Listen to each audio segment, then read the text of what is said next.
Load shedding হচ্ছে, তাতে প্রায় 3-4 ঘন্টাই দিনের বেলা আমরা কারেন্ট পাই না। তার মধ্যে আমাদের মিল চালাতে যেমনিভাবে মিল আমাদের সমস্যা হচ্ছে, তেমনিভাবে যারা শ্রমিক কাজ করতেছে তাদের দৈনন্দিন জীবনে তাদের একটা ধস নেমে আসছে।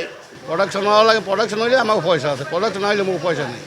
যদি কারেন্ট যদি থাকে তো আমরা কাজ করতে পারি, আর কারেন্ট যদি না থাকে তো আমাকে পেটে বাদ জোটে না। আমরা তো দিন মজুরি, যদি আমরা কাজ করিয়ে খাইতে পারি, এবার যদি কারেন্ট না থাকে তো কাজ করি খামু কি দিয়ে আমরা?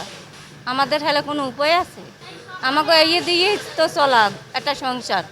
হ্যাঁ, একটু পর কারেন্ট যায়, এতে এই দিনের মধ্যে কয়বার যায় আর কোনো ঘন্টা ঠিক নেই যে আমরা কাজ করি 2 টাহানি হেওয়া পাইতেছি না। স্ট্রবেরি সুপার ডটেড ও ক্লাসিক ভ্যারিয়েন্টে সেন্সেশন জাগুক শিহরণ। সকালে আই 7টায় আই, সন্ধ্যায় যাই, এর মধ্যে 200-250 টাকা পাই, এর বেশি পাই না। এর মধ্যে কারেন্ট যায় 10 ফিট, হে বই খাওয়া লাগে। গরমে এই যা নিই এতে সংসার চলে না। আমাকেও 50 টাকা খরচা আছে না, আমরা খাই না, বই খাওয়া লাগে, এরপর খাই, খরচ হয়ে যায়, তারপর নিয়ে বাচ্চাকেও খাওয়াম কি।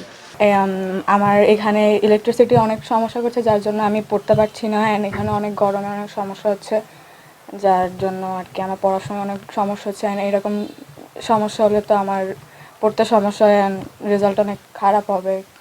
এটি যদি বাতাস বন্যে ছাড়ে তাহলেই আমাদের বিদ্যুৎ থাকে না, অনির্দিষ্ট কারণে বন্ধ থাকে। এবং এখন বর্তমানে ঘন্টার পর ঘন্টা যায় লোডশেডিং হয়ে থাকে। এই জন্য আমাদের যারা কাজকর্ম করে তাদের খুবই সমস্যা, তাদের সমস্যার মধ্যে তারা আছে।